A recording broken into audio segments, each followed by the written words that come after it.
नमस्ते दोस्तों। आज मैं आपके लिए ट्रक ड्राइवर की एक बहुत ही डरावनी कहानी लेकर के आ चुका हूं। अक्सर हम में से ज्यादातर लोगों को यही लगता है कि इन ट्रक ड्राइवर्स के तो मजे ही मजे हैं। ये एक जगह पर बैठकर दिन भर ट्रक चलाते हैं और नई नई जगह पर घूमते भी रहते हैं। लेकिन साथियों, एक ट्रक ड्राइवर को क्या क्या मुसीबतें झेलनी पड़ती है, ये केवल एक ट्रक ड्राइवर ही जानता है। नींद से, भूख से, बरसात, पानी, इन सब से तो वो जूझते ही रहते हैं। लेकिन कई बार उनके साथ ऐसी चीजें भी हो जाती है जिसमें उनकी जान तक फंस जाती है। कई बार माल को जल्दी पहुंचाने के चक्कर में वो पूरी पूरी रात अकेले ही ट्रक चलाते रहते हैं और तब उनके साथ कुछ अननेचुरल चीजें भी हो जाती है। कोई छलावा कह लो या कोई भटकती रूह, ऐसी चीजों से ट्रक ड्राइवर्स का अक्सर सामना होता रहता है। तो आज की कहानी हरियाणा के रहने वाले एक ऐसे लड़के की है जिसने बेहद कम उम्र में ही ट्रकों पर काम करना शुरू कर दिया था और महज 24 साल की उम्र में वो एक परफेक्ट ड्राइवर बन चुका था।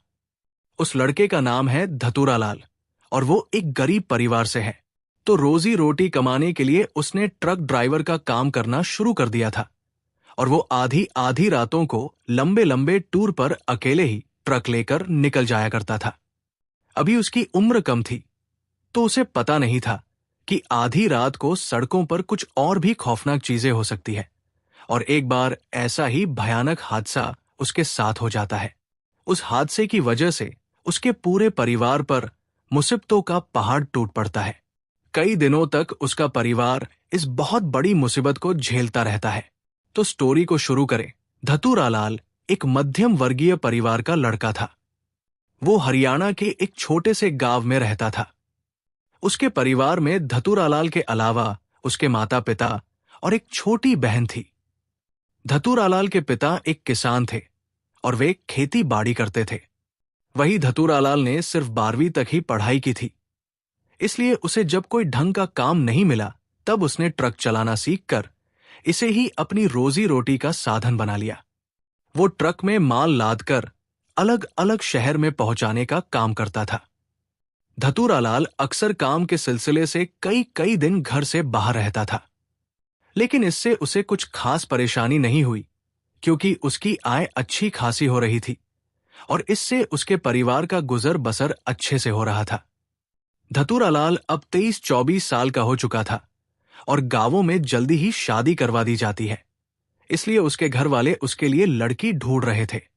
क्योंकि उसकी छोटी बहन अभी मात्र 14-15 साल की ही थी, इसलिए घर वालों ने सोचा कि अभी धतूरा लाल की शादी करवा दी जाए। इन्हीं सब के दौरान एक शाम को धतूरा लाल को उसके मालिक का फोन आया और उन्होंने धतूरा लाल से कहा कि उन्हें कुछ कच्चा माल कल तक आगरा में मौजूद एक फैक्ट्री में पहुंचाना है, इसलिए वो अभी ही निकल जाए। अब ये उसका काम था, इसलिए वो मना भी नहीं कर सकता था। उसने अपने घर वालों को इसके बारे में बताया और फिर फौरन ही ट्रक में माल लादकर आगरा के लिए निकल पड़ा। ट्रक में माल लादकर निकलने में शाम के 8 बज चुके थे और अब तक रात काफी हो चुकी थी। लेकिन अब भी उसका काफी सफर बाकी था क्योंकि वो अब तक अंबाला से थोड़ा आगे ही आया था, इसलिए समय बिताने के लिए धतूरा लाल रेडियो सुन रहा था। वो अंबाला के थोड़ा आगे ही निकला होगा कि तभी उसे अंबाला करनाल हाईवे पर एक 19-20 वर्षीय युवती खड़ी दिखाई दी। उस युवती को देखकर धतूरा लाल ने घड़ी में समय देखा तो पाया कि रात के 9:05 के आसपास बज रहे थे। उस लड़की को वहां इस समय ऐसे अकेले देखकर धतूरा लाल का माथा ठनका, क्योंकि वो लड़की देखने से शरीफ घर की लग रही थी। लेकिन वो इस समय वहां अकेली क्या कर रही थी, कहीं उसके साथ कोई अनहोनी ना हो जाए। ये सोचकर धतूरा लाल ने ट्रक रोका और फिर उस लड़की के पास आया और कहा, आप कौन हो और इस समय यहां अकेले क्या कर रही हो? क्या आपको कुछ मदद चाहिए? इस पर वो लड़की घबराते हुए बोली, हाँ, वो मुझे दिल्ली जाना था, लेकिन मेरा सामान चोरी हो गया, इसलिए मेरे पास पैसे नहीं है। अकेली लड़की को यूं सुनसान हाईवे पर छोड़कर जाना धतूरा लाल को सही नहीं लगा, इसलिए वो बोला, मैं माल लेकर आगरा जा रहा हूं, आप कहो तो आपको रास्ते में दिल्ली छोड़ दूं? इस पर उस लड़की ने धीरे से सिर हिला दिया और फिर वो धतूरालाल के साथ ट्रक में जा बैठी। वे दोनों चुपचाप ट्रक में बैठे हुए थे। इस दौरान ट्रक में रेडियो अब भी चल रहा था। कुछ देर बाद वहां की शांति भंग करते हुए धतूरालाल ने पूछा, आप दिल्ली से हो? उस युवती ने धीमे से कहा, जी। धतूरालाल ने पूछा, फिर आप यहां क्या कर रहे थे? वो युवती शर्माते हुए बोली, जी, मैं किसी काम के सिलसिले में यहां आई थी और रास्ते में मेरा सामान चोरी हो गया। मैं इस शहर में किसी को नहीं जानती, इसलिए किसी से मदद भी नहीं ले सकती थी। आपने मेरी मदद की, इसके लिए बहुत बहुत शुक्रिया। धतूरालाल ने मुस्कुराते हुए कहा, कोई बात नहीं। फिर वो आगे बोला, वैसे आपने अपना नाम नहीं बताया। जी, मैं मनीषा, और आपका नाम क्या है? धतूरालाल बोला, मैं धतूरालाल। फिर एकाएक ही उसका ध्यान मनीषा की ओर गया और उसने देखा कि मनीषा बहुत खूबसूरत थी। उसके नैन नक्श तीखे थे, लेकिन आंखों के आसपास थोड़ा काजल फैला हुआ था, जिससे साफ जाहिर था कि वो काफी रोई होगी। उसके बाल थोड़े बिखरे हुए थे, शायद 1-2 दिन से कंघी भी नहीं की होगी उसने, लेकिन फिर भी इसका उसकी खूबसूरती पर कोई खास फर्क नहीं पड़ रहा था। लाल सलवार सूट उसके ऊपर काफी फब रहा था।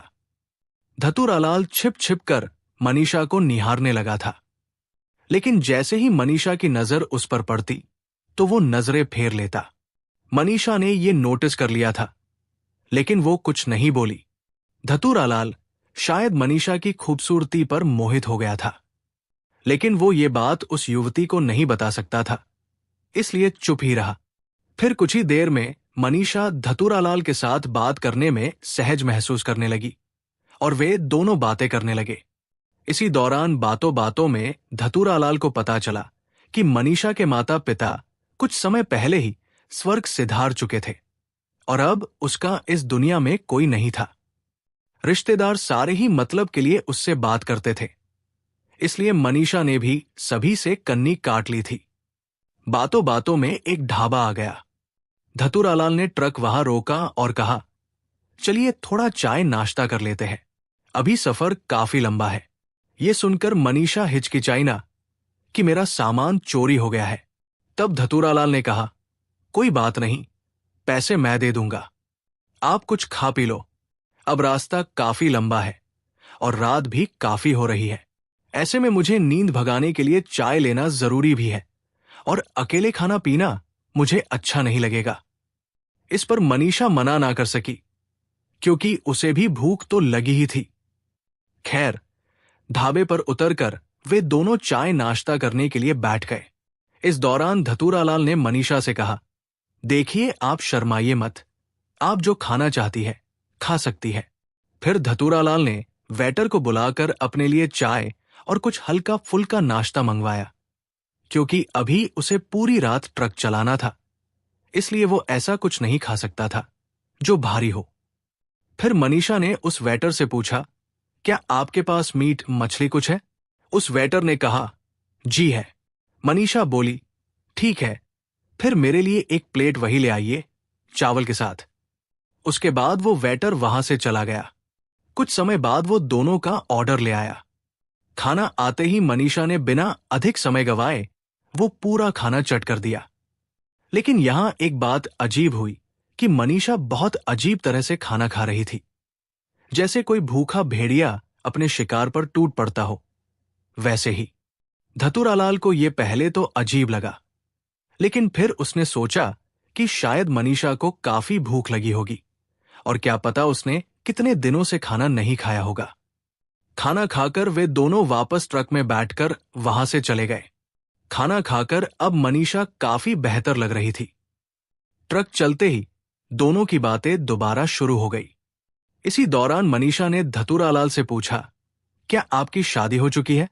धतूरालाल ने उसे बताया, जी नहीं, लेकिन घर वाले लड़की ढूंढ रहे हैं। ये सुनकर मनीषा थोड़ी उदास हो गई। धतूरालाल ने यह बात नोटिस कर ली थी, लेकिन वो कुछ नहीं बोला। ट्रक अपनी गति से आगे बढ़ रहा था और उन दोनों की बातों बातों में ही नजदीकी भी बढ़ने लगी थी। दिल्ली हाईवे पर पहुंचते पहुंचते धतूरालाल ने मनीषा से कहा, देखिए दिल्ली आ गया है, आपको कहाँ जाना है? बताइए, मैं छोड़ देता हूं। ये सुनकर मनीषा विचलित हो उठी। ये देखकर धतूरालाल बोला, क्या बात है, आप परेशान लग रही है। इस पर मनीषा कुछ ना बोली। तभी धतूरालाल ने कहा, देखिए, आप बुरा ना माने तो मैं आपसे कुछ कहना चाहता हूं। मैं आपको पसंद करता हूं और आपसे शादी करना चाहता हूं। इस पर मनीषा के चेहरे पर एक मुस्कान आ गई। फिर धतूरालाल बोला, क्या इसका मतलब मैं समझूं। मनीषा ने मुस्कुराते हुए हल्के से सिर हिला दिया। ये सुनकर धतूरालाल के चेहरे पर एक मुस्कान आ गई। तभी वो दोबारा बोला, आप अपना घर बता दो, मैं आपको वहां छोड़ देता हूं। फिर एकाध दिनों में मैं अपने मम्मी पापा को लेकर आता हूं। मनीषा ने कहा, जी सच बात तो यह है कि मेरा यहां कोई घर नहीं है। मैं अंबाला काम के सिलसिले में गई थी, लेकिन जो आदमी मुझे काम दिलवाने के बहाने वहां लेकर गया था, उसके इरादे सही नहीं थे, इसलिए मैं वहां से भाग निकली। फिर आप मुझे मिल गए। दिल्ली में मेरे कुछ रिश्तेदार रहते हैं, इसलिए मैं मदद के लिए यहां आई। लेकिन लगता है अब मुझे किसी और की मदद की जरूरत नहीं है। इस पर धतूरालाल कुछ सोचकर बोला, ठीक है, फिर आप मेरे साथ ही चलो। मैं ये माल पहुंचाने के बाद आपको सीधा मेरे घर ही लेकर चलूंगा। मनीषा ने मुस्कुराते हुए हाँ कह दिया और फिर माल पहुंचाने के बाद धतूरालाल मनीषा को अपने गांव ले आया। मनीषा को धतूरालाल के साथ देखकर उसके घर वाले एकदम सक्का गए और उसकी मां ने उससे भड़कते हुए पूछा, ये लड़की कौन है, तू इसे यहां क्यों ले आया। धतूरालाल ने बताया, मां, ये लड़की मनीषा है, ये दिल्ली में रहती है। मैं इससे प्यार करता हूं और इससे शादी भी करना चाहता हूं। उसकी मां गुस्से में बोली, तूने आज तक तो इसके बारे में कुछ नहीं बताया और अब अचानक से इसे हमारे सामने लाकर खड़ा कर दिया। अरे होश में तो है ना तू। अरे कौन जाने ये किस जात की है। गांव वालों को पता चला तो थू थू होगी हमारी, और फिर कौन करेगा तेरी बहन से शादी। सोचा है कुछ। ये सुनकर धतूरालाल ने अपने घर वालों को ये झूठी कहानी सुनाई। मां, मैं मनीषा को 6-7 महीने से जानता हूं। मेरी इससे मुलाकात दिल्ली में हुई थी। इसका घर बार सब हमारी ही बराबरी का है, लेकिन माता पिता के गुजरने के बाद इसके चाचा चाची इसकी शादी किसी शराबी जुआरी से करवाने वाले थे, इसलिए मैं इसे वहां से ले आया और अब मैं इसे शादी का वचन दे चुका हूं। मां ने गुस्से से कहा, अरे तो करवाते हैं तो करवाए, तू फौरन इस लड़की को छोड़कर आ, वरना मुझसे बुरा कोई नहीं होगा। धतूरालाल ने अपना फैसला सुनाते हुए कहा, मां, मैं इसे नहीं छोड़ सकता और अगर आपने हमारी शादी नहीं करवाई तो मैं मनीषा के साथ अलग रह लूंगा। धतूरालाल के इस फैसले के आगे घर वालों ने हथियार डाल दिए और आनन फानन में उन दोनों की शादी करवा दी। लेकिन ये उनकी सबसे बड़ी भूल थी। मनीषा अब उस परिवार की बहू बन चुकी थी, लेकिन उसके तौर तरीके सबसे अलग ही थे। घर में आते ही मनीषा ने रसोई की बागडोर अपने हाथों में ले ली। अब चूंकि धतूरालाल की मां को इससे काफी आराम था, इसलिए उन्होंने भी रसोई मनीषा के हाथों में देने में आनाकानी ना की। लेकिन हां, वो मनीषा को दिन रात ताने जरूर दिया करती थी। अब मनीषा पूरे घर की देखरेख खुद करती, सबका खाना भी बिना किसी की मदद लिए खुद बनाती। उसके हाथों का बना खाना सबको पसंद भी आ रहा था। पता नहीं कैसे बनाती थी वो खाना कि कोई भी एकदम से उसके बनाए खाने पर टूट पड़ता। मनीषा सारे काम एकदम अच्छे से कर रही थी, लेकिन धतूरालाल की मां उसे फिर भी ताने देती। ये सब देखकर धतूरालाल का मन नहीं कर रहा था काम पर वापस जाने का, क्योंकि उसे मनीषा की चिंता हो रही थी। इसी तरह से 9-10 दिन बीत गए कि तभी उसके मालिक का उसे फोन आया कि उसे माल लादकर जल्दी से कोलकाता के लिए निकलना होगा। धतूरालाल ने इसके लिए मना किया और कहा, मेरी अभी अभी शादी हुई है, इसलिए नहीं आ सकता, आप किसी और ड्राइवर को बोल दीजिए। धतूरालाल को यह बोलते हुए उसकी मां ने सुन लिया, इसलिए वो गुस्से में बोली, शादी हुई है तो क्या हमेशा अपनी बीवी के पल्लू से ही बंधा रहेगा। जा जाकर काम धंधा कर, यहां हम नहीं हैं, जैसे कि उस महारानी के पास। अपनी मां की बात सुनकर धतूरालाल कुछ ना बोल सका और उसने अपने मालिक को बोल दिया कि वो आ रहा है। ये बोलकर धतूरालाल अपने कमरे में आकर निकलने की तैयारी करने लगा। तभी मनीषा उसके पास आई और रुआसे स्वर में बोली, कहाँ जा रहे हो तुम मुझे छोड़कर? धतूरालाल ने कहा, काम पर जा रहा हूं मनीषा, मैं 3-4 दिनों में लौट आऊंगा। मनीषा रोते हुए बोली, मैं यहां अकेले कैसे रहूंगी? तुम्हारी मां तो मुझसे हमेशा ही खुन्नस में रहती है, इसलिए प्लीज मुझे छोड़कर मत जाओ। ये सुनकर धतूरालाल ने मनीषा को गले लगाते हुए कहा, काम भी जरूरी है मनीषा, तुम यहां बस 3-4 तक मैनेज कर लो, मैं कोशिश करूंगा कि जल्दी आओ। ये कहकर धतूरालाल ने अपना बैग उठाया और फिर वहां से जाने लगा। मनीषा उसके पीछे पीछे उसे रोकने के लिए आई, लेकिन बाहर उसकी सास ने उसे ताने देते हुए कहा, अरे महारानी, उसे काम भी करने दे, वो काम नहीं करेगा तो खाएगी क्या तू? जा बेटा। ये सुनकर मनीषा कुछ ना बोल सकी और धतूरालाल वहां से चला गया। धतूरालाल लगभग 4 दिन बाद घर वापस आता है। वैसे तो वो जल्दी आने की पूरी कोशिश में था, लेकिन यहां से कोलकाता लगभग 30 घंटे का रास्ता था और उस फैक्ट तक पहुंचने में 2-2.5 घंटे का समय और लगा। फिर इतने लंबे सफर के बाद उसने वहां एक दिन आराम कर दूसरे दिन वहां से वापस आया। वापसी में आते समय उसे वहां से कुछ माल दिल्ली की एक फैक्ट्री में पहुंचाना था। इसी वजह से उसे लगभग 4 दिन आने में लग गए। घर आते आते शाम हो चुकी थी और उसे मनीषा की काफी फिक्र हो रही थी, क्योंकि उसकी मां मनीषा को बात बात पर ताने देती थी। लेकिन जैसे ही वो घर आया तो उसकी मां बड़े ही शांत लहजे में बोली, अरे बेटा तू आ गया, मनीषा पानी लेकर आ। ये सुनकर मनीषा दौड़कर पानी लेकर आई। फिर धतूरालाल की मां बोली, अच्छा तुम दोनों आराम से बातें करो, मैं अंदर जाती हूं।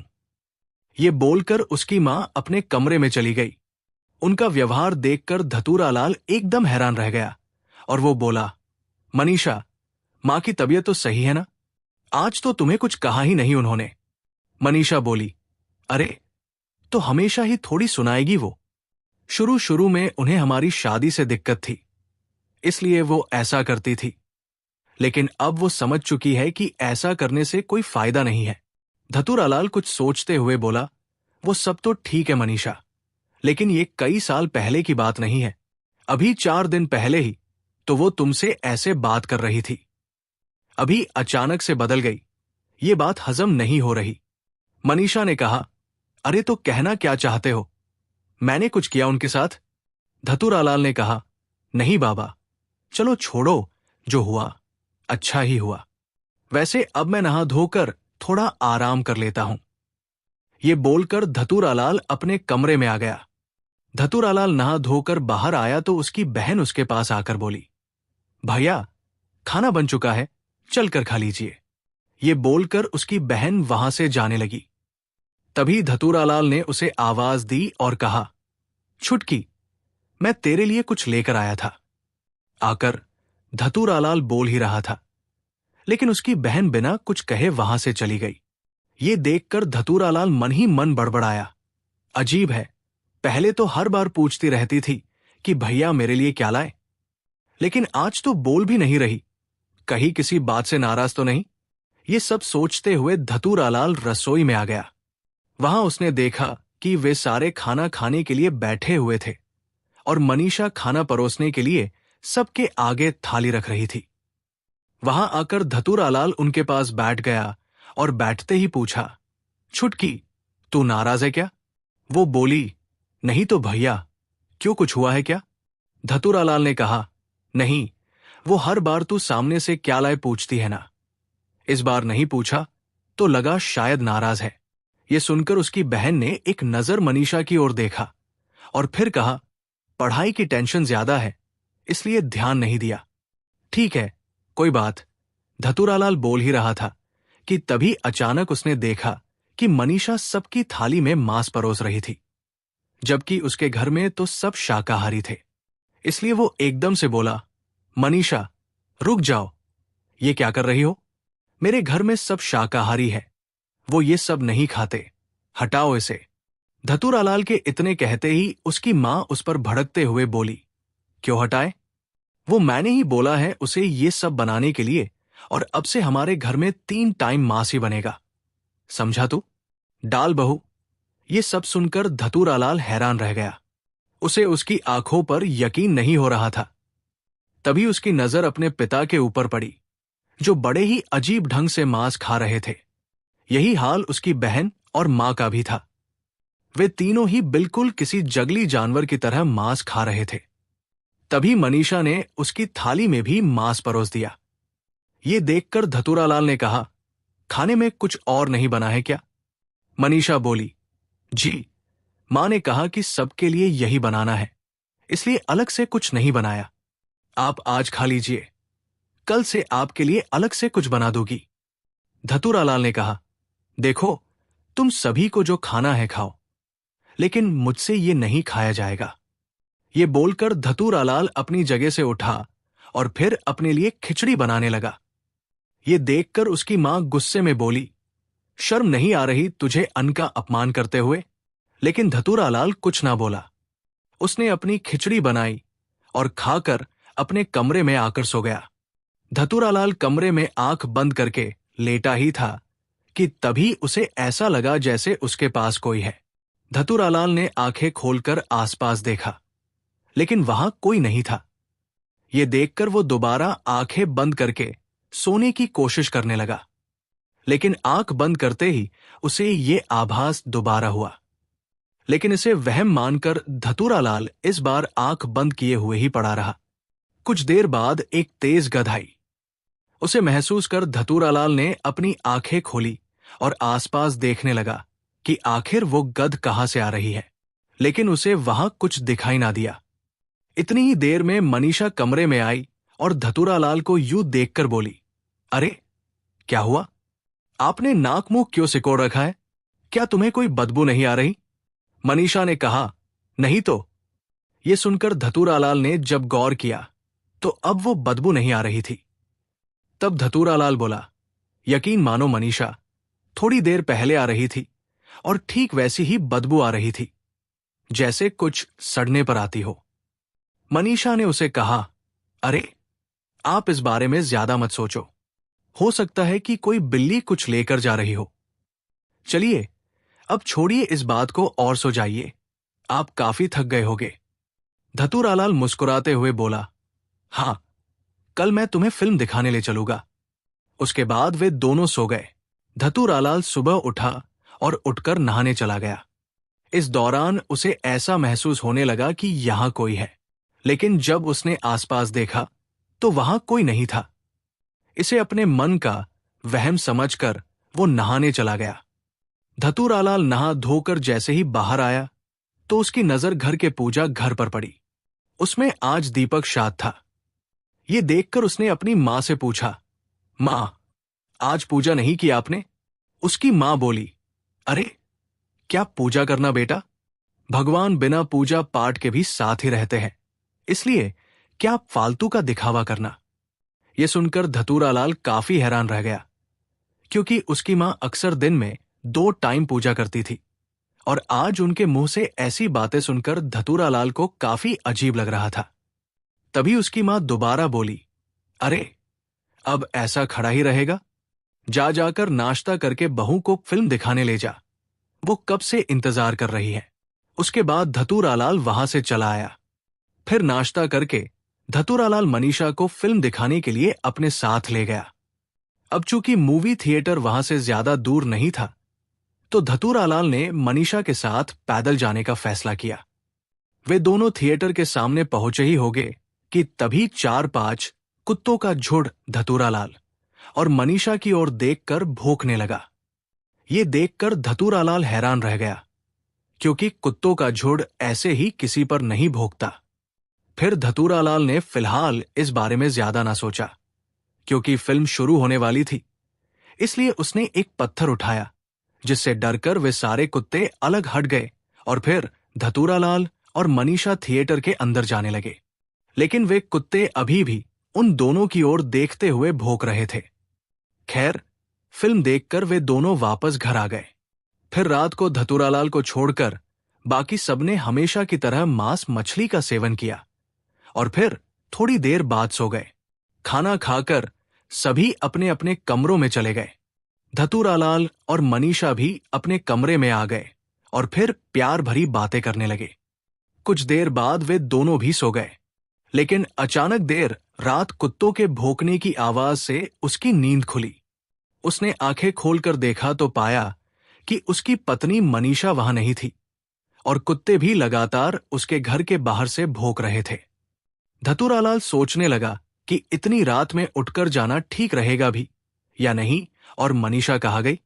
ये सोचकर धतूरालाल बिस्तर पर से उठा ही था कि तभी मनीषा वहां आ गई। उसे देखकर धतूरालाल ने पूछा, इतनी रात में कहाँ गई थी? तब मनीषा ने बताया, अरे वो बाथरूम गई थी। फिर कुत्तों क्यों भौंक रहे थे ये देख रही थी। ये सुनकर धतूरालाल का भी ध्यान सोर गया कि हां, अब कुत्तों के भौंकने की कोई आवाज वहां नहीं आ रही। तभी धतूरालाल बोला कि अरे हा, ये कुत्ते अभी तो भौंक रहे थे, तो अब शांत कैसे हो गए? तब मनीषा मुस्कुराते हुए बोली, अरे वो भूखे थे इसलिए भौंक रहे थे। मैंने उन्हें अभी जाकर रोटी डाल दी, इसलिए वो अब शांत है। चलिए सोते हैं। धतूरालाल को मनीषा की बात पर भरोसा हो गया और वो चुपचाप सो गया। लगभग 1.5-2 घंटे बाद धतूरालाल वापस उठा। उसे प्यास लगी थी। उसने अपने पास रखे जग में देखा तो पाया कि उसमें पानी नहीं था, इसलिए वो पानी लेने के लिए बिस्तर से उठा। इस दौरान फिर दोबारा उसकी नजर बिस्तर पर पड़ी, लेकिन उसने पाया कि मनीषा वहां नहीं थी। ये देखकर उसने सोचा कि शायद वो बाथरूम गई होगी। ये सोचकर उसने बिना इस ओर ज्यादा ध्यान दिए पानी लेने के लिए रसोई की ओर बढ़ गया। धतूरालाल की आंखों में अब भी नींद थी। वो आंखें मलते हुए जैसे ही रसोई में पहुंचा तो उसकी आंखें फटी की फटी रह गई थी। रसोई के फर्श पर एक कुत्ते का कटा हुआ सिर पड़ा हुआ था। वहीं उस सिर के बगल में उस कुत्ते का धड़ भी पड़ा हुआ था और मनीषा अपने मुंह से उसके पेट से मांस उधेड़ उधेड़ कर खा रही थी। ये भयानक मंजर देखकर धतूरालाल वही बेहोश होकर गिर पड़ा। कुछ देर बाद जब उसकी आंखें खुली तो वो अपने बिस्तर पर लेटा हुआ था। उसने हैरानी से इधर उधर देखा। साइड में ही मौजूद खिड़की से सूरज की रोशनी छन कर कमरे में आ रही थी, जिसे देखकर धतूरालाल को पता चला कि सुबह हो गई है। फिर अगले ही पल उसकी नजर उस जगह पर पड़ी जो रात में खाली था, लेकिन अब वो भरा हुआ था। धतूरालाल काफी हैरान था। उसे समझ नहीं आ रहा था कि आखिर जो रात में हुआ वो सपना था या हकीकत। वो ये सब सोच ही रहा था कि तभी अचानक मनीषा वहां आई। धतूरालाल को यूं कुछ सोचता देखकर वो बोली, क्या बात है, आप थोड़े परेशान लग रहे हैं, सब ठीक तो है ना? ये सुनकर धतूरालाल ने रात में हुई उस घटना के बारे में मनीषा को बता दिया। ये सब सुनकर मनीषा हंसते हुए बोली, जरूर आपने कोई सपना देखा होगा, क्योंकि आप तो यही सो रहे थे। धतूरालाल को भी लगा कि शायद उसने सपना ही देखा होगा, इसलिए वो भी ज्यादा कुछ नहीं बोला। धतूरालाल ने नाश्ता किया और फिर मनीषा के साथ दोबारा कहीं घूमने निकल गया, क्योंकि कल उसे दोबारा माल पहुंचाने जाना था। इसलिए वो आज का सारा दिन मनीषा के साथ बिताना चाहता था। खैर, धतूरालाल ने अपने किसी दोस्त की बाइक ली और फिर मनीषा को लेकर निकल पड़ा। वो मनीषा को एक झील के किनारे लेकर गया। वहां बैठकर उन्होंने घंटों एक दूसरे से बातें की। क्योंकि घर पर सब लोग होते हैं, इसीलिए धतूरालाल मनीषा के साथ ढंग से समय नहीं बिता पाता। फिर कुछ घंटों बाद वे दोनों वहां से उठे और फिर वो मनीषा को लेकर एक साड़ी की दुकान पर आया और उसे कहा, जो भी साड़ी तुम्हें पसंद है वो ले लो, पैसों की फिक्र मत करना। मनीषा साड़ी की दुकान में जाकर साड़ी देखने लगती है, लेकिन धतूरालाल को यह देखकर थोड़ा अजीब जरूर लगता है कि मनीषा सिर्फ लाल चटक साड़ी ही देख रही है। उसके अलावा वो किसी साड़ी को हाथ भी नहीं लगा रही थी। खैर, धतूरालाल ने इसे भी नजरअंदाज किया, क्योंकि उसे लगा कि हो सकता है कि मनीषा को लाल रंग सबसे ज्यादा पसंद हो। कुछ देर बाद मनीषा ने अपने लिए 2 लाल साड़ी ली और फिर वे दोनों घर के लिए कुछ मिठाइयां लेने के लिए मिठाई की दुकान पर आ गए। वहां पर धतूरालाल ने ध्यान दिया कि मनीषा मिठाइयों को ललचाई निगाहों से देख रही थी। ये देखकर धतूरालाल ने मनीषा के लिए 1 किलो मिठाई अलग से करवा ली। फिर वे दोनों मिठाई लेकर वापस घर के लिए निकल पड़े। धतूरालाल को मन ही मन ये डर था कि कहीं उसके घर वाले ये ना बोले कि वो सारा समय अपनी पत्नी को ही देता है और ये बोलकर मनीषा को ताने ना दे। लेकिन जब वो घर आया तब सब एकदम सामान्य था। मनीषा सारा सामान ले जाकर रखने लगी और धतूरालाल अपने पिता और बहन के साथ बैठ गया। थोड़ी देर में रात हुई। हमेशा की तरह धतूरालाल को छोड़कर वे सारे मांस खा रहे थे, और जबकि धतूरालाल ये सब नहीं खाता था। लेकिन आज धतूरालाल की मां ने धतूरालाल की थाली में भी मांस परोस दिया था। ये देखकर धतूरालाल ने साफ साफ बोल दिया कि वो ये सब नहीं खा सकता। इस पर उसकी मां ने भड़कते हुए कहा, तू अपने खाने पीने की आदत को बदल ले। इस घर में अलग से खाना नहीं बनेगा। जो सब खा रहे हैं वही तुझे भी खाना पड़ेगा। ये सुनकर धतूरालाल के पापा ने भी उसे समझाया और कहा, धतूरालाल, तुम भी सबकी तरह आज मीठ ही खा लो। अब अलग से क्या चूल्हा जलाना। लेकिन धतूरालाल वहां से उठकर रसोई में गया और अपने लिए खिचड़ी बनाने लगा। थोड़ी देर में खिचड़ी खाकर वो अपने कमरे में आकर सो गया। कुछ देर बाद मनीषा भी कमरे में आ गई और बोली, कल से मैं तुम्हारे लिए अलग से बना दिया करूंगी। आज मां ने बनाने नहीं दिया। इस पर धतूरालाल ने कहा, नहीं, इसकी कोई जरूरत नहीं है। तुम लोग यहां आराम से रहो। तुम्हें जो खाना है खाओ।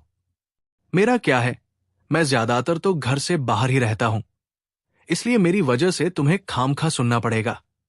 इसके बाद मनीषा ने भी ज्यादा बहस नहीं की और वो दोनों चुपचाप सो गए। अगली सुबह ही धतूरालाल ट्रक में माल लादकर उसे दिल्ली पहुंचाने चला गया। जब वो वापस घर आया तो उसके घर पर ताला लगा हुआ देखकर वो हैरान रह गया। तब वहां उसकी पड़ोसन आई और बोली, धतूरालाल बेटा, तेरे घर में कोई नहीं है। तेरी बहन बेहोश हो गई थी, इसीलिए उसे पास की एक प्राइवेट डिस्पेंसरी में लेकर गए हैं। यह सुनकर धतूरालाल काफी घबरा गया और वो दौड़ा दौड़ा वहां पहुंचा तो वहां उसे पता चला कि उसके बहन के शरीर में खून काफी कम था, इसलिए वो बेहोश हो गई थी। यह सुनकर धतूरालाल काफी हैरान रह गया था, क्योंकि उसकी बहन अक्सर अच्छे से खाना खाती थी और अब तो वो नॉनवेज भी काफी खाने लगी थी। खैर, डॉक्टर ने उसे 2 बोतल ग्लूकोज की चढ़ाई और फिर कुछ दवाएं और खाने पीने का बोलकर उसे डिस्चार्ज कर दिया। वे सारे घर आ गए और अब मनीषा उसका ख्याल पहले से ज्यादा अच्छे से रखने लगी थी। वो उसके खाने पीने का पूरा ख्याल रखती और दवा वगैरह समय पर देती। मनीषा के वहां होने से धतूरालाल काफी निश्चिंत था कि चलो उसकी गैर हाजिरी में उसके परिवार का ख्याल रखने वाला कोई तो है। ऐसे ही उनके दिन कट रहे थे। धतूरालाल की शादी को अब 2 महीने होने को आए थे कि एक दिन धतूरालाल अपने कमरे में अपना ड्राइविंग लाइसेंस ढूंढ रहा था, क्योंकि उसे कल फिर माल पहुंचाने जाना था, कि तभी अचानक उसे वहां कोई लाल थैली नजर आई। धतूरालाल हैरानी से वो थैली देख रहा था, क्योंकि इससे पहले उसने वो थैली वहां नहीं देखी थी।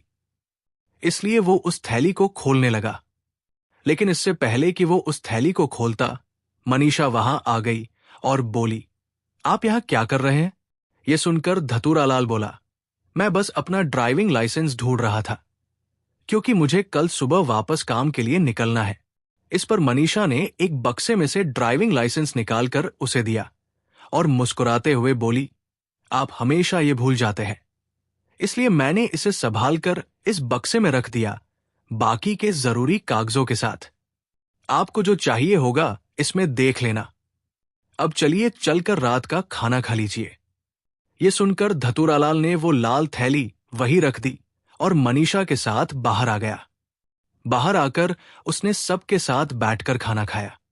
खाना खाकर धतूरालाल अपने कमरे में आकर सो गया, क्योंकि उसे सुबह जल्दी निकलना था। देर रात धतूरालाल की नींद कुत्तों के रोने की आवाज सुनकर खुली। वो आवाज सुनकर धतूरालाल अपने कमरे से बाहर आया तो देखा कि उसके घर के ठीक बाहर कुत्ते रो रहे थे। उसे समझ नहीं आ रहा था कि आखिर ये ऐसे क्यों रो रहे हैं कि तभी अचानक मनीषा वहां आई और बोली, आप इतनी रात में यहां क्या कर रहे हैं? धतूरालाल ने उन रोते हुए कुत्तों की ओर इशारा किया तो मनीषा बोली, अरे, क्या आप भी इनके पीछे इतनी रात में अपना दिमाग खपा रहे हो? आप चलकर सोइए, मैं इन्हें रोटी डालकर आती हूं। हो सकता है कि ये भूखे हो। धतूरालाल को मनीषा की बात सही लगी और वो आकर वापस अपने बिस्तर पर लेट गया। कुछ देर बाद उन कुत्तों का रोना भी बंद हो गया। अगले दिन सुबह धतूरालाल नाश्ता करके चला गया। जब वो अगले दिन शाम को घर आया तब उसकी बहन की हालत दोबारा बिगड़ गई थी। धतूरालाल अब काफी परेशान हो चुका था कि अचानक से उसकी बहन के साथ ऐसा कैसे हो सकता है, लेकिन कहीं कोई बड़ी बात ना हो। ये सोचकर धतूरालाल उसे शहर के सरकारी अस्पताल में लेकर जाता है। वहां भी प्राथमिक उपचार से यही बात पता चली कि उसके शरीर में खून काफी कम है और फिर दवा और खाना पीना बताकर उसे भेज दिया गया। धतूरालाल को समझ नहीं आ रहा था कि आखिर उसकी बहन के शरीर में खून कम कैसे हो सकता है। उसने खाने पीने की उसकी खुराक बढ़ा दी क्योंकि उसे उसकी बहन की फिक्र हो रही थी। इसलिए अब वो खुद बाजार जाकर फल सब्जी लेकर आने लगा। इसी दौरान धतूरालाल एक दिन बाजार से फल सब्जी और कुछ मिठाइयां लेकर आ रहा था कि तभी रास्ते में उसकी मुलाकात उसके पड़ोस में रहने वाली दो औरतों से हुई जो कि उसकी मां की ही हमउम्र थी। बातों ही बातों में उसके पड़ोसियों ने पूछा, क्या बात है बेटा, जब से तुमने शादी की है तब से तो तुम्हारी मां हमसे बात तक नहीं करती, बस चुपचाप अपने घर में ही रहती है, वरना पहले तो उन्हें पूरे मोहल्ले की खबर रहती थी। ये सुनकर धतूरालाल काफी सोच में पड़ गया था क्योंकि उसकी मां सच में पहले अक्सर आस पड़ोस में होने वाली सभी गतिविधियों पर नजर रखती थी, लेकिन अब तो उसका पूरा परिवार ही बस घर में ही रहता था। धतूरालाल ने इस बारे में अपने परिवार से बात की, लेकिन उन लोगों ने बस टाल ही दिया। तभी मनीषा बोली, पहले इनके पास ज्यादा कुछ करने के लिए नहीं था, लेकिन अब क्योंकि मैं जो आ गई हूं इसलिए ये ज्यादा बाहर नहीं निकलते। धतूरालाल को ये बात हजम नहीं हुई क्योंकि माना कि किसी के ऊपर बदलाव आता है, लेकिन अचानक से घर के सभी सदस्यों के ऊपर इस तरह का बदलाव आना कोई आम बात नहीं थी। उसने इसका पता लगाने की सोची, लेकिन कैसे, ये समझ नहीं आ रहा था। धतूरालाल अपने बिस्तर पर लेटे लेटे यही सोच रहा था। उसके परिवार में आए इस बदलाव के कारण उसकी आंखों से नींद कोसों दूर थी।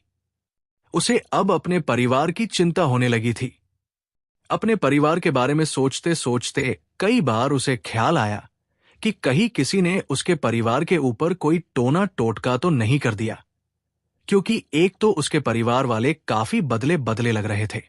घर में अब पूजा पाठ भी बंद हो गया था। धतूरालाल को अक्सर लगने लगा था कि घर में कोई तो है जो सब पर नजर रखे हुए था। यहां तक कि वो अजीब सी बदबू अब लगभग हर रोज आती थी। धतूरालाल लेटे लेटे ये सब सोच ही रहा था कि तभी अचानक मनीषा अपनी जगह से उठ गई। उसे उठता देखकर धतूरालाल ने सोने का नाटक किया। मनीषा ने कुछ देर तो उसे देखा कि कहीं वो जाग तो नहीं रहा। फिर जब उसे यकीन हो गया तो वहां से उठकर कमरे से बाहर आ गई। कमरे से बाहर आते ही मनीषा सीधे रसोई में गई। फ्रिज खोलकर उसमें से मिठाई निकालकर खाने लगी। इस दौरान धतूरालाल भी उसके पीछे पीछे वहां आया तो मनीषा को मिठाई खाता देखकर वो हैरान रह गया, क्योंकि मनीषा किसी भूखे भेड़िए की तरह मिठाई खा रही थी। धतूरालाल को मनीषा का ऐसा बर्ताव काफी अजीब लगा। फिर उसे याद आया कि मनीषा जब उससे पहली बार मिली थी तब भी ऐसे ही खाना खा रही थी। अब तक मनीषा की मिठाई खत्म होने लगी थी। धतूरालाल ने इसका आभास लगा लिया था, इसलिए वो वापस अपने कमरे में आकर लेट गया। कुछ देर बाद मनीषा भी आकर उसके बगल में सो गई। मनीषा को इस तरह से देखकर धतूरालाल की सिट्टी पिट्टी गुम हो चुकी थी और पूरी रात उसे नींद नहीं आई। अगले दिन धतूरालाल ने घर में सबके सामने कहा, चलो सब मिठाई खाते हैं जो कल मैं बाजार से लाया था। ये सुनकर मनीषा ने सक्काते हुए कहा, फ्रिज में मिठाई नहीं है, वो मैंने कल रात को खा ली। ये सुनकर धतूरालाल हैरानी से बोला, तुमने 1 किलो बर्फी खा ली? तब मनीषा ने कहा, हाँ, मैंने वो सारी मिठाई खा ली। मुझे रात में मीठे की क्रेविंग हो रही थी और फिर मुझे याद आया कि धतूरालाल आज ही मिठाई लेकर आया है, इसलिए मैं रात में रसोई में गई और सारी मिठाई खा ली। यह सुनकर धतूरालाल को काफी अजीब लगा, क्योंकि कोई भी इंसान 1 किलो मिठाई अकेले कैसे खा सकता है। तभी मनीषा बोली, आप पिता बनने वाले हैं, इसलिए मुझे रात में मीठा खाने का मन करता है। यह सुनकर पिता बनने की खुशी में धतूरालाल रात वाली सारी बात भूल गया और बोला, यह बात तुमने मुझे पहले क्यों नहीं बताई? तब मनीषा बोली, मैं वो किसी और तरीके से सबको बताना चाहती थी, लेकिन तुम पता नहीं मुझे क्या समझ रहे थे, इसलिए अभी बताना पड़ा।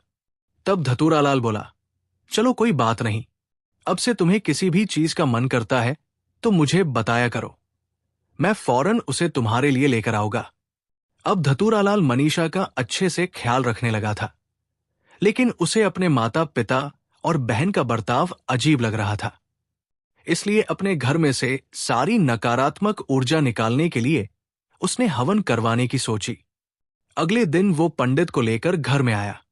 घर का माहौल देखते ही वो पंडित समझ गया कि हो ना हो, इस घर में कोई ना कोई गड़बड़ तो जरूर है, और इस बारे में उसने धतूरालाल से भी बात की।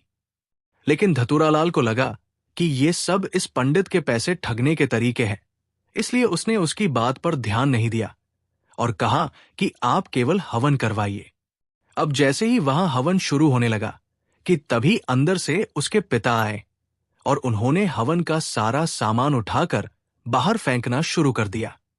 धतूरालाल ने उन्हें रोकना चाहा, लेकिन उसके पिता रुके ही नहीं और फिर आखिर में उन्होंने उस पंडित को भी धक्के मारकर घर से बाहर निकाल दिया और साथ में धमकी दी कि अगर वो यहां आया तो वो उसे काट के रख देंगे। ये सुनकर वो पंडित घबराते हुए वहां से चला गया और धतूरालाल हैरानी से अपने पिता को देखने लगा। तभी उसके पिता बोले, दोबारा ऐसे ढोगियों को यहां लेकर मत आना, समझा? धतूरालाल ने उस समय तो सहमति में सिर हिला दिया, लेकिन फिर शाम को ही अपने किसी दोस्त से इस बारे में विचार विमर्श कर एक तांत्रिक से मिला। तांत्रिक ने उसकी सारी समस्या सुनी और फिर कहा, शायद तेरे पिता के ऊपर किसी प्रेत का साया है, इसलिए तू उन्हें कल बहला फुसला कर मेरे पास लेकर आ, मैं उनकी बाधा उतार दूंगा। उसके बाद धतूरालाल घर आ गया। अगले दिन वो अपने पिता को खेत के लिए बीज का बोलकर उस तांत्रिक के पास ले आया। वहां आते ही उस तांत्रिक ने सबकी सहायता से उसके पिता को एक मोटे तने वाले पेड़ से बांध दिया। फिर शुरू हुआ तंत्र मंत्र का वो खेल, जिसे वहां मौजूद सभी लोग आंखें फाड़े देख रहे थे। उसके पिता को पेड़ से बांधते ही उस तांत्रिक ने अग्नि प्रज्वलित कर अजीबोगरीब मंत्रों का उच्चारण करना शुरू कर दिया। जैसे जैसे वो तांत्रिक मंत्र उच्चारण करते जा रहा था, वैसे वैसे धतूरालाल के पिता का चेहरा भीज जा रहा था, जैसे कि वो कोई चीज अपने शरीर में जाने से रोक रहे हो। लेकिन थोड़ी देर बाद उनके मुंह से एक जोरदार चीख निकली। उनकी वो दर्दनाक चीख सुनकर धतूरालाल अपनी जगह से उठ खड़ा हुआ और उनकी तरफ दौड़ा। इतने में ही उसके दोस्त ने उसे रोका और कहा, तू अभी इस क्रिया के बीच में मत आना। यह सुनकर धतूरालाल अपना मन मसोस कर अपनी जगह पर वापस बैठ गया। उस तांत्रिक ने अब मंत्र उच्चारण करते हुए धतूरालाल के पिता के माथे पर लाल सिंदूर से एक टीका लगाया। टीका लगाते ही उसके पिता दोबारा चीखे। धतूरालाल अंदर से कांप गया था, क्योंकि उसने अपने पिता को ऐसे कभी नहीं देखा था। फिर अगले ही पल उस तांत्रिक ने पास में रखे मुर्गे के सिर पर भी एक टीका लगाया और फिर मंत्र उच्चारण करते हुए उस मुर्गे की गर्दन उड़ा दी। उस मुर्गे का कुछ खून छिटक कर उस तांत्रिक के मुंह पर आ गया। वो मुर्गा कुछ देर तो तड़पा और फिर शांत हो गया। उस मुर्गे के कटते ही धतूरालाल के पिता बेहोश हो गए। ये देखकर धतूरालाल बोला, आखिर ये सब कब तक चलेगा? उसके दोस्त ने उससे कहा, बस हो गया, अब थोड़ी देर और। फिर उस तांत्रिक ने मंत्र उच्चारण करते हुए उस मुर्गे के टुकड़े टुकड़े किए और फिर उस हवन कुंड के पास ले जाकर उनमें से एक टुकड़ा कुंड में अर्पित किया और बाकी का ऐसे ही रख दिया। इसी के साथ ही उस तांत्रिक ने वो क्रिया संपन्न की और धतूरालाल से कहा, मैंने तेरे पिता की बाधा उतार दी है, ये अब भी बेहोश है, क्योंकि इतने दिनों से एक शक्तिशाली प्रेत ने इनके शरीर पर कब्जा किया हुआ था। इन्हें थोड़ी देर या सुबह तक होश आ जाएगा। लेकिन हां, यह कोई सामान्य प्रेत नहीं था, बल्कि किसी चुड़ैल का कोई साथ का प्रेत है, और उस चुड़ैल ने ही ये प्रेत तेरे पिता के ऊपर लगाया होगा। यह सुनकर धतूरालाल हैरान रह गया और बोला, लेकिन कोई चुड़ैल उसके पिता के ऊपर प्रेत को क्यों लगाएगी? आखिर उसकी हमसे क्या दुश्मनी? तब वो तांत्रिक उससे बोला, ये जो भी शक्ति है वो अपने आप नहीं आई है। ऐसी शक्तियों को जाने अनजाने में या तो तुमने बुलाया है या तो किसी और ने इसे सिद्ध करके तुम्हारे ऊपर लगाया है। लेकिन फिक्र मत करो, ये अब तुम्हारे पिता को परेशान नहीं कर सकेगी। ये सुनकर धतूरालाल ने उस तांत्रिक को प्रणाम किया और फिर अपने पिता और दोस्त के साथ वापस घर आ गया। इस दौरान उसके पिता अब भी बेहोश थे। धतूरालाल अपने पिता को लेकर घर आया और उन्हें आराम से बिस्तर पर लेटाकर बाहर आ गया।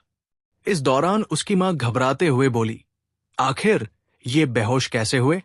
धतूरालाल किसी को भी परेशान नहीं करना चाहता था, इसलिए उसने झूठ बोल दिया कि रास्ते में गर्मी की वजह से बेहोश हो गए थे। अभी डॉक्टर को दिखाकर लाया था। उन्होंने बताया कि ये सिर्फ बेहोश है, चिंता वाली कोई बात नहीं है, इन्हें सुबह तक होश आ जाएगा।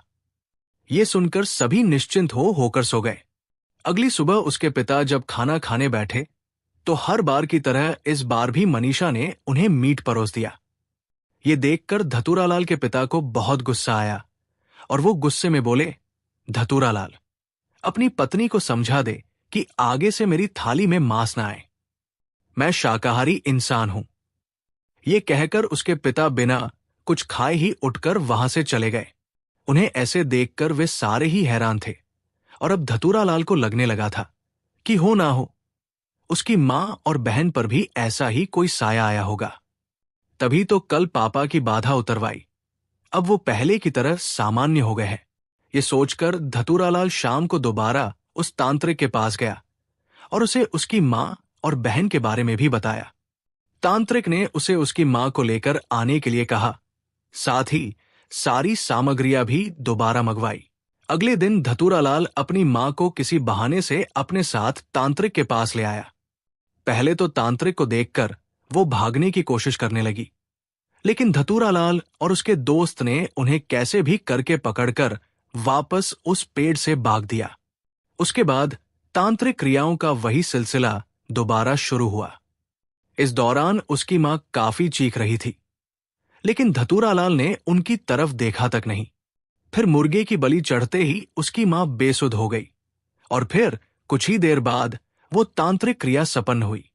क्रिया संपन्न करके तांत्रिक ने धतूरालाल से कहा, तेरे घर में किसी का खतरनाक साया है, क्योंकि तेरे घर में एक साथ 2-3 लोगों के ऊपर चुड़ैल का साथी प्रेत आया है। इसे वक्त रहते ठीक करवा ले, वरना अनर्थ हो जाएगा। तब धतूरालाल ने बताया, बाबा, मेरी बहन भी ऐसी हरकतें कर रही है, क्या आप उसकी भी बाधा उतार दोगे? तांत्रिक ने उसे कल उसकी बहन को लेकर आने को कहा। फिर धतूरालाल अपने दोस्त के साथ अपनी मां को लेकर वहां से चला गया। जब धतूरालाल उसकी मां को इस हालत में घर लेकर आया तो सब लोग घबरा गए और पूछने लगे कि आखिर उन्हें क्या हुआ। तब धतूरालाल ने फिर से झूठ बोल दिया कि गर्मी की वजह से सिर्फ बेहोश है। मां को उनके कमरे में लेटाकर धतूरालाल अपने कमरे में आया। तब मनीषा ने उससे पूछा, आखिर ये चल क्या रहा है? कल पापा ऐसे बेहोश होकर घर आए थे और आज मां। सब ठीक तो है ना? मुझे बहुत डर लग रहा है।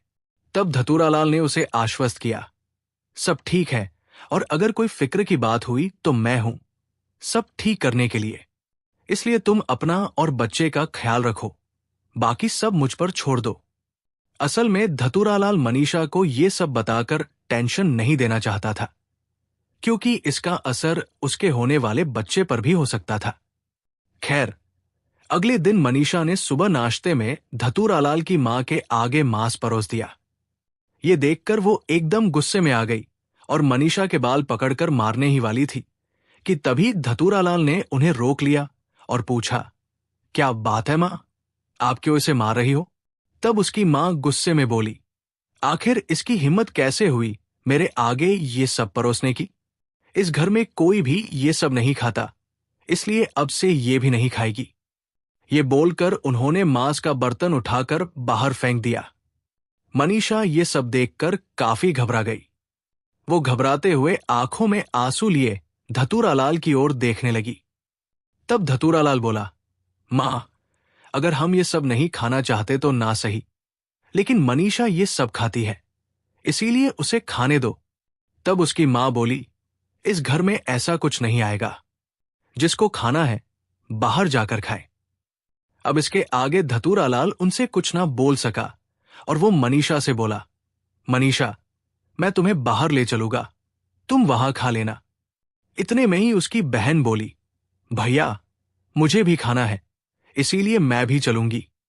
ये सुनकर धतूरालाल की मां का पारा 7वें आसमान पर चढ़ गया और उन्होंने अपनी बेटी को एक जोरदार थप्पड़ जड़ते हुए कहा, अच्छा, तू भी ये सब खाएगी? ठहर जा, आज तेरी अक्ल ठिकाने लगा देती हूं। इस मनीषा के साथ रहकर तू भी बिगड़ गई है। ये कहते हुए वो उसे बुरी तरह से पीटने लगी, लेकिन तभी धतूरालाल और उसके पापा ने आकर उन्हें रोक लिया। खैर, जैसे तैसे शाम हुई और धतूरालाल अपनी बहन को लेकर उस तांत्रिक के पास आया। तांत्रिक को देखते ही उसकी बहन भागने लगी, लेकिन धतूरालाल ने अपने दोस्त के साथ मिलकर उसे भाग दिया। वही उसे भागने के बाद उसकी बहन को देखकर तांत्रिक ने कहा, मैं इस लड़की की बाधा नहीं उतार सकता, क्योंकि ये लड़की अभी बहुत कमजोर है और अगर मैंने इसकी बाधा उतारने की कोशिश की तो इसकी बहन की जान तक जा सकती है। ये सुनकर धतूरालाल काफी घबरा गया। उसे समझ नहीं आ रहा था कि क्या करे। तभी उस तांत्रिक ने पूछा, ये सब तेरे घर में कब से हो रहा है? तब धतूरालाल ने अपने दिमाग पर जोर डाला और फिर कुछ सोचकर उसकी आंखें हैरानी से गोल हो गई और फिर वो बोला, ये सब तब से हो रहा है जब से मैंने मनीषा से शादी की है। ये सुनकर उस तांत्रिक ने गंभीर होते हुए पूछा, किसने करवाई थी तुम्हारी शादी? देखो, सच सच बताना, मामला काफी गंभीर है। तब धतूरालाल ने उस तांत्रिक को सारी बातें बता दी कि कैसे वो मनीषा से हाईवे पर मिला, वहां वो उससे प्यार कर बैठा, फिर शादी भी कर ली। तब तांत्रिक ने पूछा, उसके घर में कौन कौन है? कुछ बताया उसने? उसने बताया कि उसके घर में कोई नहीं है, वो अकेली है। ये सुनकर उस तांत्रिक ने कुछ सोचते हुए कहा, एक काम करना, अपने घर जाकर ढूंढ कर देखना। अगर तुझे कोई लाल रंग का पोटली जैसा थैला मिले तो इसका मतलब ये कोई चुड़ैल है। ये सुनकर धतूरालाल की आंखें फटी की फटी रह गई। उसने पूछा, चुड़ैल? लेकिन आपको कैसे पता कि ये कोई चुड़ैल ही है और ऐसा क्या है उस पोटली में? तब उस तांत्रिक ने बताया, उस पोटली में जितने भी परिवार के लोग हैं उतनी ही छोटी छोटी काले रंग की गुड़िया होगी। उसने सबके ऊपर अपनी तंत्र मंत्र की शक्तियों का प्रयोग कर सबके ऊपर अपना एक एक भूत लगा रखा है। यह सुनकर धतूरालाल हैरानी से बोला, फिर मेरे ऊपर उसने ये सब क्यों नहीं किया? क्योंकि मैं तो एकदम सामान्य हूं। तब उस तांत्रिक ने बताया, ये क्रिया पूरी होने के लिए लगातार 13 दिनों तक उस चुड़ैल के संपर्क में रहना जरूरी है। वो चुड़ैल खाने में अपना तंत्र मंत्र इस्तेमाल करती है और अगर कोई लगातार 13 दिनों तक उसका बना खाना खा लेता है तो वो पूरी तरह से उसके वश में हो जाता है। हो ना हो, तूने अब तक लगातार 13 दिनों तक उसके हाथों बना खाना नहीं खाया होगा। तू बीच बीच में कहीं चला गया होगा और जहां एक भी दिन तूने उसके हाथों बना खाना नहीं खाया वहां उसका ये तंत्र टूट जाता है और फिर जब तू उसके हाथों बना खाना दोबारा खाता है तब वो दोबारा एक से शुरू होता है। उनकी बात सुनकर धतूरालाल को काफी हैरानी हुई, क्योंकि सच में वो अब तक लगातार 13 दिनों तक मनीषा के साथ नहीं रहा, क्योंकि उसे माल लेकर दूसरे शहर में जाना पड़ता था और इसी में कई दिन निकल जाते थे और उसका तंत्र टूट जाता था। वापस आने पर वो सब वापस शुरू से शुरू होता था। कुछ देर बाद धतूरालाल बोला, बाबा, मनीषा मेरे बच्चे की मां बनने वाली है। उस वजह से मेरे बच्चे को कोई नुकसान तो नहीं होगा ना? तब उस तांत्रिक ने उसे समझाया, चुड़ैल सामान्य इंसानों के साथ क्रिया कर संतान उत्पन्न करती है, लेकिन अगर वो शिशु लड़का हो तो उसे जन्म लेते ही मारकर वे उसे खा जाती है, और अगर वो शिशु लड़की हो तो वो उसे जिंदा रखती है, क्योंकि शिशु कन्या ही आगे चलकर चुड़ैल बनती है, और चुड़ैलों की वृद्धि के लिए ये जरूरी भी है। और एक जरूरी बात, चुड़ैल अपने पेट में पल रहे बच्चे के लिए इंसानी खून का सेवन करती है। इससे उनके बच्चे को सामान्य से ज्यादा पोषण मिलता है। इसलिए हो सकता है कि उसने तेरे घर में से किसी के खून का सेवन किया हो। लेकिन हां, वो ज्यादातर युवा लोगों का खून पीना ही पसंद करती है, क्योंकि वो ज्यादा गर्म रहता है। कुछ दिनों तक परिवार के खून से पोषण लेने के बाद वो वहां से हमेशा हमेशा के लिए चली जाती है। इसलिए उस बच्चे पर तुम्हारा कोई अधिकार नहीं होगा, क्योंकि उसे जन्म देने से पहले ही वो यहां से निकल जाएगी। लेकिन हां, इस पूरे प्रकरण के दौरान वो पोषण लेने के लिए शरीर से जोक की तरह सारा खून निचोड़ सकती है, जिससे किसी की जान भी जा सकती है। ये सुनकर धतूरालाल बहुत घबरा गया, क्योंकि उसे याद आया कि उसकी बहन के शरीर में अब काफी कम खून था। तो इसका मतलब मनीषा उसका खून पीती है, और अभी तो माँ पापा घर पर मनीषा के साथ अकेले हैं, कहीं वो उन्हें कोई नुकसान न पहुंचा दे। ये बात सोच सोच कर धतूरालाल को डर लगने लगा था। तब उस तांत्रिक ने दोबारा पूछा, क्या बात है, इतने परेशान क्यों हो? तब धतूरालाल ने सारी बात उसे तांत्रिक को बताई। तब वो तांत्रिक बोला, समय कम है, हमें जल्द से जल्द तेरे घर जाना होगा। उस चुड़ैल को अब तक शायद भनक लग चुकी होगी, इसलिए वो तेरे घर वालों को नुकसान पहुंचाने की कोशिश करेगी। फिर उसके बाद उस तांत्रिक ने अपना तंत्र मंत्र का जरूरी सामान साथ में लिया, और फिर वे सारे धतूरालाल की बहन को बांधे हुए ही वहां से धतूरालाल के घर की ओर चले गए। वहीं दूसरी तरफ मनीषा को इसका आभास हो चुका था कि धतूरालाल को उसकी असलियत पता चल चुकी है। इसलिए वो अपने कमरे में से वही लाल थैला लेकर रसोई में आई, और फिर उनमें से एक काली गुड़िया निकालकर अजीबोगरीब मंत्र उच्चारण करते हुए उसके पेट में एक सुई चुभाई। मनीषा के ऐसा करते ही धतूरालाल की बहन दर्द से कराहते हुए छटपटाने लगी। वे सारे लोग वहीं रुककर उसे देखने लगे कि आखिर उसे क्या हो गया।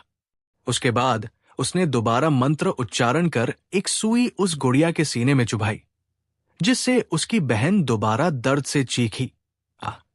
ये देखकर वो तांत्रिक गंभीर स्वर में बोला, हमें जल्दी करना होगा। वो चुड़ैल इस लड़की की गुड़िया को नुकसान पहुंचा रही है। अगर उसने गुड़िया को जलाया और सिर धड़ से अलग किया तो ये लड़की नहीं बचेगी। ये सुनकर धतूरालाल काफी घबरा गया और अपने दोस्त से बोला, तू बाबा को लेकर मेरे घर आ, मैं जल्दी जाकर मनीषा को रोकता हूं। ये बोलकर धतूरालाल तेजी से घर की ओर भागा। वही मनीषा अब मंत्र उच्चारण कर सामने भगोने में पक रहे चावलों की ओर देखने लगी, और वो उस गुड़िया को उस भगोने में डालने लगी। लेकिन ठीक इसी दौरान धतूरालाल की मां वहां आ गई और पीछे से बोली, क्यों री, अभी तक खाना नहीं बनाया तूने? मांस मछली तो दबाकर खाती है, फिर भी तेरे हाथों में जान नहीं है। मनीषा अपना ध्यान मंत्र उच्चारण करने में लगाने की कोशिश कर रही थी, लेकिन धतूरालाल की मां के तानों के कारण उसका ध्यान भंग हो गया और उसका कंट्रोल उस गुड़िया पर से हट गया। ऐसा होते ही धतूरालाल की बहन अब सामान्य हो गई थी। ये देखकर वे सारे तेजी से धतूरालाल के घर की ओर बढ़ने लगे। वही मनीषा इन सबसे काफी गुस्से में आ चुकी थी। वही धतूरालाल की मां अब भी मनीषा को ताने दिए जा रही थी। अब मनीषा का पारा चढ़ गया और वो तेजी से धतूरालाल की मां के पास आई और उन्हें एक जोरदार धक्का दिया। वो धक्का इतना जोरदार था कि धतूरालाल की मां पीछे वाली दीवार से जा टकराई और कराते हुए दोबारा मनीषा को ताने देने लगी। हाय राम, कल मोही ने मेरी पीठ तोड़ दी। अरे धतूरालाल के बापू, जरा जल्दी आओ। ये सुनकर मनीषा दोबारा धतूरालाल की मां के पास आई और उन्हें उठाकर जमीन पर पटक दिया। अब इससे पहले कि धतूरालाल की मां उठती, मनीषा उनके ऊपर चढ़ बैठी और फिर ठीक इसी दौरान मनीषा अपने भयानक स्वरूप में आ गई। लबे दांत, उलझे हुए बाल, काली त्वचा और लाल भयानक आंखें जिनमें गुस्सा साफ दिखाई दे रहा था। मनीषा को ऐसे देखकर वो काफी घबरा गई और डर के मारे उनके मुंह से आवाज तक नहीं निकल रही थी। ठीक इसी दौरान मनीषा ने धतूरालाल की मां का एक हाथ पकड़ा और फिर उनकी उंगली के आगे वाले हिस्से को अपने नुकीले दांतों से फाड़कर उनका खून पीने लगी। धतूरालाल की मां काफी ज्यादा डर गई थी, लेकिन फिर भी जैसे तैसे हिम्मत करके उन्होंने धतूरालाल के पिता को दोबारा आवाज लगाई, अरे धतूरालाल के बापू, जल्दी आओ। पहले तो धतूरालाल के पिता को यही लगा था कि ये रोज रोज बहू को यूं ही ताने मारती रहती है, अब भी किसी काम को लेकर ताने ही मार रही होगी, इसलिए वो बीच में नहीं आए। लेकिन जब धतूरालाल की मां की 2 बार ऐसी आवाज आई तो वो उनके पास दौड़कर आए। वहां आते ही मनीषा को इतने भयानक स्वरूप में धतूरालाल की मां के ऊपर चढ़कर उनका खून पीता देखकर उन्होंने हिम्मत करके दरवाजे के पीछे रखा डंडा उठाया और फिर मनीषा के ऊपर वार करने लगे। इस दौरान उस डंडे का एकाध वार धतूरालाल की मां को भी लगा, लेकिन उनके पास अभी इस बारे में सोचने का समय नहीं था। कुछ ही देर में मनीषा ने धतूरालाल के पिता से डंडा छीन लिया और अब उनके ऊपर एकदम बाघिन की तरह झपटी। वो उनकी भी उंगली फाड़कर खून पीने लगी। इस दौरान धतूरालाल के पिता उसे अपने ऊपर से हटाने का भरसक प्रयास कर रहे थे, लेकिन मनीषा एक शक्तिशाली चुड़ैल थी और वो एक वृद्ध, इसलिए वो उससे जीत नहीं पा रहे थे। इसी दौरान धतूरालाल की मां अपने आप को संभालते हुए उठी और फिर उन्होंने फौरन वो डंडा उठाकर मनीषा को मारना शुरू कर दिया। इससे मनीषा को काफी गुस्सा आया और वो धतूरालाल के पिता के ऊपर से उठी। फिर धतूरालाल की मां को एक जोरदार थप्पड़ मारा। थप्पड़ पड़ते ही धतूरालाल की मां दीवार से टकराकर बेहोश हो गई। अब तक धतूरालाल के पापा संभल चुके थे और वो बाहर की ओर भागने की कोशिश करने लगे, लेकिन मनीषा अपने भयानक स्वरूप में धतूरालाल के पापा की पीठ पर आ चिपकी और फिर उसने अपने नुकीले दांत धतूरालाल के पिता के कंधे में गाड़े और फिर उसमें से खून पीने लगी। कुछ देर बाद उसने उसके पिता के कंधे में से मांस का एक टुकड़ा उखाड़ा और उसे खाने लगी। ठीक इसी दौरान धतूरालाल वहां आया और उसने डंडा उठाकर सीधा मनीषा के सिर पर दे मारा। इससे मनीषा असंतुलित होकर गिर पड़ी। वही धतूरालाल का पिता भी लुहान होकर गिर पड़ा। अपने माता पिता का यह हाल देखकर धतूरालाल की आंखों से आंसू आ गए और वो गुस्से में बोला, मनीषा, आखिर क्या कमी रह गई थी मेरे प्यार में? तुमने जो जो मांगा वो सब मैंने तुम्हें दिया, उसके बावजूद तुम मेरे परिवार के खून की प्यासी हो।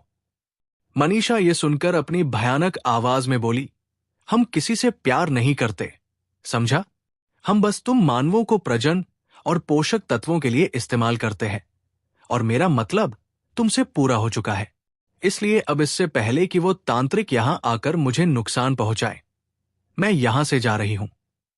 ये बोलकर वो तेजी से बाहर की ओर भागी, लेकिन तभी धतूरालाल ने उसे पीछे से पकड़ लिया और कहा, मैं तुझे इतनी आसानी से जाने नहीं दूंगा। लेकिन उसने एक ही झटके में धतूरालाल की पकड़ से खुद को छुड़वा लिया। लेकिन वो धतूरालाल के उठाए इस कदम से बेहद नाराज थी, इसलिए उसने धतूरालाल की छाती पर लात मारकर उसे नीचे गिरा दिया। उसके नीचे गिरते ही उसने अपने नुकीले नाखून धतूरालाल की छाती पर गड़ा दिए। इससे धतूरालाल दर्द से जोर से चीखा, आह! उसके चीख की आवाज सुनकर आस पड़ोस के लोग उसके घर में घुस आए। अपने सामने इतने सारे लोगों को देखकर मनीषा सक्का गई। वही सारे लोग भी एक भयानक चुड़ैल को धतूरालाल के ऊपर बैठा देखकर घबरा गए। ये देखकर धतूरालाल के चेहरे पर एक कुटिल मुस्कान आ गई और वो बोला, अब क्या करोगी तुम? भले ही चुड़ैल हो, लेकिन इंसानों की सम्मिलित शक्तियों का सामना तुम नहीं कर सकती। अब इससे पहले कि मनीषा कुछ कर पाती, वहां वो तांत्रिक भी अपने साथियों के साथ अब पहुंचा और उसने तेजी से मंत्र उच्चारण करने शुरू कर दिए। मनीषा ने भी खुद को बचाने के लिए मंत्र उच्चारण करना शुरू किया, और उसके ऐसा करते ही धतूरालाल की बहन में पता नहीं कहां से इतनी शक्ति आ गई कि उसने उन रस्सियों को तोड़ दिया और फिर उस तांत्रिक के ऊपर तेजी से झपटी। इससे उस तांत्रिक का मंत्र उच्चारण से ध्यान भंग हुआ। वो तांत्रिक कुछ करता उससे पहले ही धतूरालाल की बहन ने अपने दांत उसकी गर्दन पर गड़ा दिए, लेकिन इससे पहले वो इसके आगे उस तांत्रिक को और नुकसान पहुंचाती, धतूरालाल के पड़ोसियों ने उसे कसकर पकड़ लिया। अब उस तांत्रिक ने दोबारा मंत्र उच्चारण करना शुरू किया। इसी के साथ ही उन्होंने अपने साथ लाई पोटली में से एक सफेद पाउडर जैसा कुछ मनीषा के ऊपर डालने की कोशिश की, लेकिन तभी मनीषा ने धतूरालाल को एक ढाल की तरह इस्तेमाल किया। अब मनीषा ने देखा कि उसके पीछे ही एक खिड़की है। मनीषा तेजी से धतूरालाल को अपने साथ खींचकर उस खिड़की से बाहर निकल गई। फिर वो एक बाघिन की तरह तेज छलांग मारकर सामने ही मौजूद पेड़ पर चढ़ गई। इस दौरान धतूरालाल भी उसके साथ था, लेकिन पेड़ पर चढ़ते ही मनीषा ने धतूरालाल को पेड़ से नीचे फेंक दिया और खुद बड़ी ही फुर्ती के साथ वहां से निकल भागी। अब सब लोग तेजी से धतूरालाल के पास आए। मनीषा ने उसे कमर के बल जमीन पर फेंका था, जिससे उसकी कमर में चोट लगी थी। इसलिए उसे और बाकी के घर वालों को फौरन अस्पताल पहुंचाया गया। उस तांत्रिक ने मनीषा के पीछे जाने की बहुत कोशिश की, लेकिन मनीषा वहां से गायब हो चुकी थी। आज उस घटना को पूरे 4 साल हो चुके हैं। धतूरालाल का परिवार अब उस हादसे से उबर चुका है। धतूरालाल अब भी उस हाईवे से आता जाता है, लेकिन अब वो अपने साथ एक तलवार भी साथ रखता है कि कहीं उसे कभी उस हाईवे पर मनीषा दोबारा मिली तो वो उसे इस बार बिल्कुल नहीं छोड़ेगा। तो दोस्तों, हमारी आज की कहानी यहीं पर खत्म होती है। उम्मीद है आपको ट्रक ड्राइवर की ये दिल को छू लेने वाली कहानी जरूर पसंद आई होगी। शायद बहुत कम लोग होंगे जो आखिर तक इस सफर में हमारे साथ बने रहें, लेकिन जो भी यहां तक पहुंचे हैं, दिल से शुक्रिया आपका। अगर कहानी अच्छी लगी हो तो इसे लाइक करें, शेयर करें, और हां, चैनल को सब्सक्राइब करना बिल्कुल मत भूलिएगा, क्योंकि ऐसी ही दिलचस्प कहानियां मैं आपके लिए हर बार लेकर आता रहूंगा। चलिए फिर मिलते हैं अगली कहानी में, एक नए किरदार और एक नई भावनात्मक यात्रा के साथ। तब तक के लिए धन्यवाद और अपना ख्याल रखिएगा।